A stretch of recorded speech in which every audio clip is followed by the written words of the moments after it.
Disclaimer to this whole entire video. I'm sorry if this sounds incredibly pretentious, but it seems like a lot of people want my honest review with the Leica Q3, so here it is. So on February 8th, 2024, I got a call from Robert's Camera Store here in Indianapolis. I was on the wait list for the Leica Q3, and this was unheard of because you couldn't really find a Q3 about a year ago, and if you could find one, it was probably about $1,000 more than the MSRP. And so $6,400 later at exactly 9:48 a.m. I walk away from Robert's Camera Store with a new Leica Q3, and so I'm here to talk about my review on it 365 days later. So before we jump into it, I'd like to give a little bit of context on why I bought the Q3. And if you guys remember it from about a year ago, I borrowed my friend's X100V and I took it to New York. And so that experience absolutely ruined me. I was in love with the everyday carry camera, but I wanted a little bit more. I wanted a little bit more resolution. I wanted everything to kind of be a little bit more simplified. I'm mostly a videographer by trade. A lot of my business is surrounded by video work and not a whole lot on the photo side. And so photography for me is really just as a creative outlet. I wanted a camera that I could just be a creative. I didn't want the camera to get in my way. I didn't want to really fumble around with it. And right when I opened it from the box, it was really intuitive and really simple to use. All the marbles and dollar bills. Yo, this thing's insane.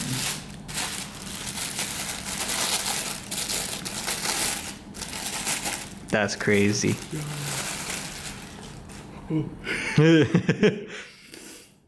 That's insane. Wild.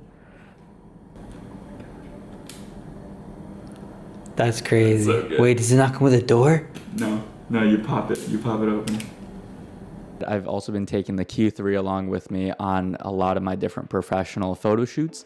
For an example, the Mount to Coast photo shoot that I did with Cameron Balzner for his exclusive colorway, that predominantly was on the Leica. The Q3 has just been a tool where I'll see a composition or I'll see, a shot in mind that I have, and I'll just take a photo with the Q3 and it directly translates what I've been seeing and what I've been, envisioning.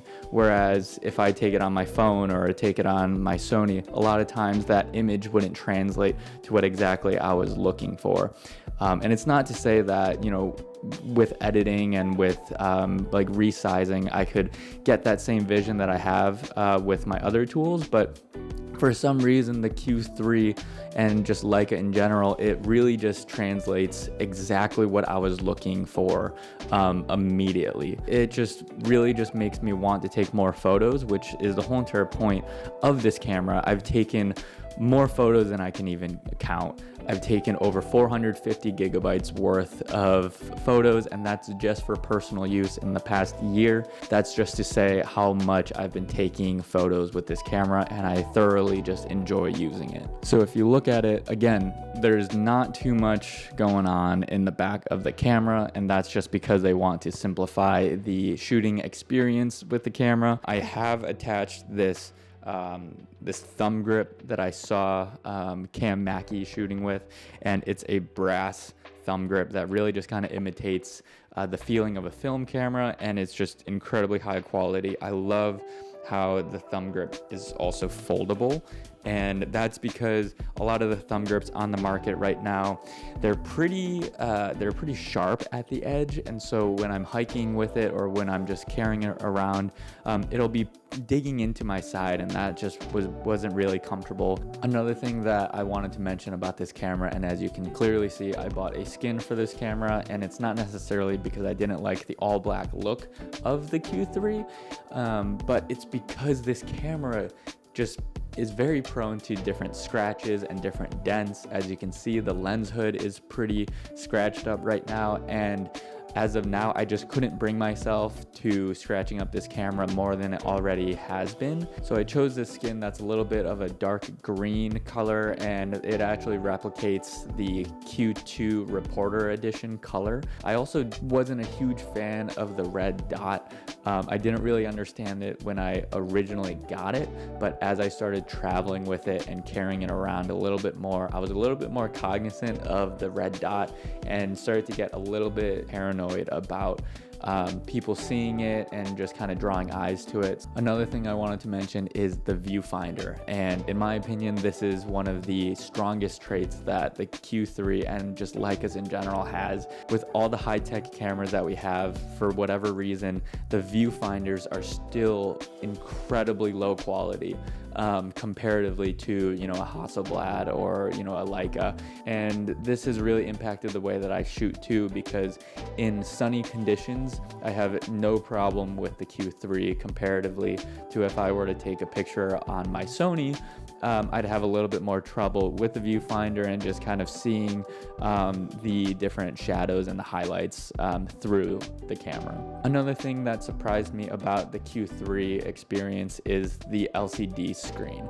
And one of the main differences between the predecessor, the Q2, and the Q3 is that this Q3 has a flip out screen.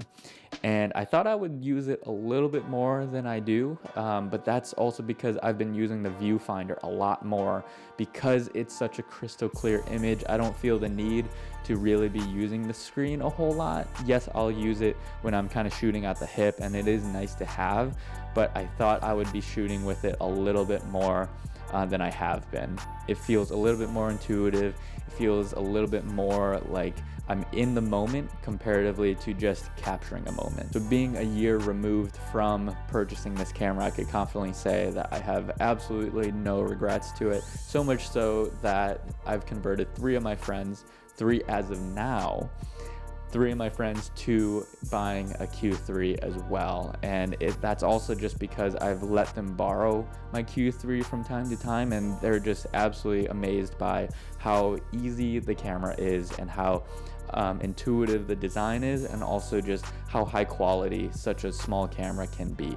So we've talked about the viewfinder, the LCD screen, and the general use of the Q3. And I wanted to talk about the 28mm Summicron lens that is on this camera. And I could confidently say it is the nicest lens that I've ever used on any camera. A lot of the photo lenses nowadays are just a little bit too sharp, where you get that digital feel to your lens. And something about the Summicron just has kind of a real life look to it, where I was talking about at the beginning of this video, when I see a composition or when I see a moment, the lens captures that moment exactly the way that I would picture it. So two things I had to get used to with this lens is the macro mode and also the manual tab that it has. A lot of times when I'm out shooting, I'll be fidgeting with my camera and just with the lens. And so I'll be fidgeting around with the macro setting that it has. And a lot of times I'll either switch it accidentally to the macro setting, or it'll be stuck in between regular mode and macro mode. And so when this happens with the camera, it doesn't know what to do, and it says that the macro ring is not in position. So a lot of times I'll have to switch it back.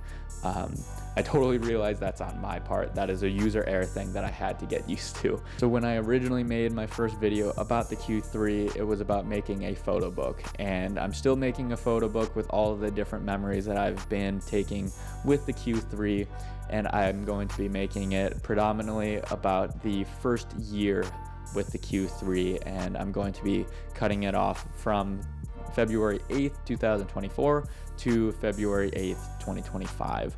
So I can't wait to share more about that process and what that's been looking like. So stay tuned for more on my photo book, but then also just general cameras and my running journey as well. And I will see you guys in the next one.